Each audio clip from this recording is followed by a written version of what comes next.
కొమరంభీం ఆసిఫాబాద్ జిల్లా సిర్పూర్ కాగజ్ నగర్లోని జేకేఎస్బీఎం పేపర్ మిల్లో మంగళవారం కార్మికుల సమావేశం నిర్వహించారు. 2018లో మిల్లు పునఃప్రారంభమైన తర్వాత ఇప్పటి వరకు కార్మిక గుర్తింపు సంఘం ఎన్నికలు నిర్వహించకపోవడంపై కార్మికులు ఆగ్రహం వ్యక్తం చేశారు. ఒకే సంఘం పేరిట 4 సంవత్సరాలుగా అగ్రిమెంట్ కొనసాగుతుండటంతో కార్మికులు తీవ్రంగా నష్టపోతున్నారని ఆవేదన వ్యక్తమైంది. క్యాంటీన్ సౌకర్యం లేకుండా పనిచేయాల్సిన పరిస్థితి, 40 రోజుల సెలవుల్లో 4 తొలగింపు, తక్కువ వేతనాలతో ఆర్థిక ఇబ్బందులు ఎదురవుతున్నాయని కార్మికులు ఆరోపించారు. స్థానిక నేతలపై తీవ్ర విమర్శలు చేశారు. గుర్తింపు సంఘం ఎన్నికలు చేపట్టడంలో స్థానిక రాజకీయ నాయకులు ఆసక్తి చూపడం లేదని కార్మికులు విమర్శించారు. ప్యాకేజీల కోసం కార్మిక హక్కులను తాకట్టు పెడుతున్నారని అంటూ నాయకులపై తీవ్ర ఆరోపణలు చేశారు. ప్రభుత్వం నుండి కోట్ల రూపాయల ప్రోత్సాహకాలు అందుతున్న యాజమాన్యం ఇతర రాష్ట్రాల కార్మికులకు అధిక వేతనాలు చెల్లిస్తూ స్థానిక కార్మికులను నిర్లక్ష్యం చేయడం తగదని వారు పేర్కొన్నారు.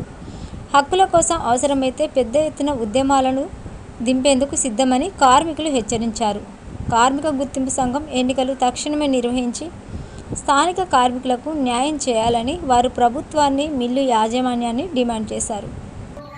మేనేజ్మెంట్ ఇన్వాల్వ్మెంట్ చేసి వాళ్ళకు అనుకూలంగా మలుచుకొని వాళ్ళకు నచ్చినట్టే అగ్రిమెంట్ చేసుకోవడం జరిగింది యాజమాన్యం. స్థానికులకు ఉద్యోగాలు లేక, ఉద్యోగ భద్రత లేక ఇక్కడ పిల్లలు చదువుకొని బీటెక్, డిగ్రీ, ఇంజనీర్ చదివిన విద్యార్థులకు ఎవరికి కూడా స్థానికంగా ఉద్యోగాలు ఇవ్వడం లేదు. పర్మనెంట్ కార్మికులు లోపల పనిచేసేటప్పుడు డిపార్ట్మెంట్లో హరాస్మెంట్ ఎక్కువ, పనిచేసిన కార్మికునికి ఇంక్రిమెంట్ లేదు, ఆయన గ్రేడ్ లేదు, కాంట్రాక్ట్ లేబర్కి ఒక రెగ్యులరైజేషన్ చేసే విధానం లేదు, పర్మనెంట్ చేసే విధానం లేదు.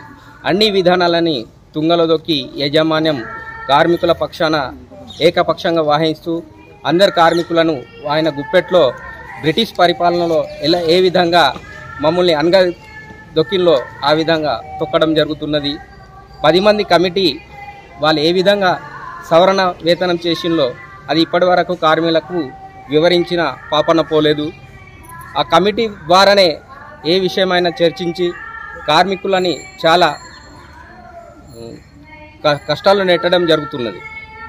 మా చేతులు ఏం లేదు, యజమాన్యం మా మాట వినడం లేదని వత్తస్ పలికి మేనేజ్మెంట్ చుట్టే వాళ్ళే తిరుగుతున్నారు తప్ప కార్మికులకు న్యాయం చేయడం లేదు. ఏ అగ్రిమెంట్ అయినా అప్పుడు యూనియన్ ఉన్నప్పుడు ట్రేడ్ యూనియన్ ప్రతి నాయకుడు, ఏ చిన్న ట్రేడ్ యూనియన్ నాయకుడు గెలిచినా కనీసము 20 నుంచి 50 మంది ఉద్యోగాలు కల్పిస్తుండే పేపర్ మిల్లో. ఇప్పుడు అగ్రిమెంట్ అయిన తర్వాత ఈ కమిటీ ద్వారా ఆ ఉద్యోగాలు లేవు. ఏదైనా జరగనటువంటి మన కార్మికుడు ఏదైనా దుర్ఘటన జరిగి చనిపోతే డెత్ కేసుని కూడా అపాయింట్మెంట్ చేసి విధానాన్ని కూడా తీసేసింది. ఆ విధానాన్ని అమలు చేయలేదు అగ్రిమెంట్ ద్వారా.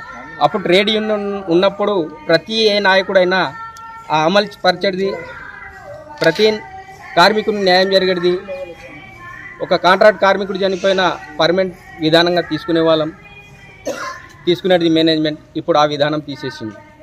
ఏమనంటే పని చేస్తే చెయ్యి, లేకపోతే బయటికి వెళ్ళు అనే విధానంగా ఈ మేనేజ్మెంట్ నడుపుతున్నది. అందువలన మనం ఇప్పుడు ఇక్కడ ఉన్న ట్రేడ్ యూనియన్ అన్ని రిజిస్ట్రేషన్ ఉన్న నాయకులందరూ రావడం జరిగింది. మనకు కార్మికులు అందరం కలిసి కార్మికులు కోరేది ఏమంటే మనకు ఎన్నికలు జరగాలి.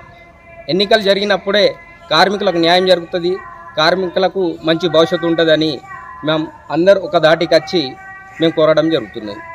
ఈ యజమానానికి బుద్ధి చెప్పాలంటే కంపల్సరీ ఈ కంపెనీలో ఎన్నికలు నిర్వహించాలని కోరుతూ, ఇప్పటికీ ఎన్నికలు నిర్వహించగా ఎన్ని సంవత్సరాలు అవుతుంది? ఇప్పుడు 11 సంవత్సరాలు అవుతుంది. 11 సంవత్సరాల నుంచి మీకు ఏ బెనిఫిట్స్ రద్దు చేశారు? టోటల్గా ముందున్న బెనిఫిట్స్ అన్నీ రద్దు అయినాయి. ఇప్పటి వరకు ఎలాంటి బేసిక్స్ కానీ, ఇంక్రిమెంట్ కానీ, అపాయింట్మెంట్స్ కానీ, డిపార్ట్మెంట్లో పనిచేసే వ్యక్తికి మనకు ఇంక్రిమెంట్ విధానంగా స్కేల్, అన్స్కేల్ గ్రేడ్ అని మొత్తం తీసేశారు. ఏదో బానిసత్వంగానే పని చేపిస్తున్నారు తప్ప ఎలాంటి కార్మికులు న్యాయం జరగడం లేదని మేము కోరుతున్నాం.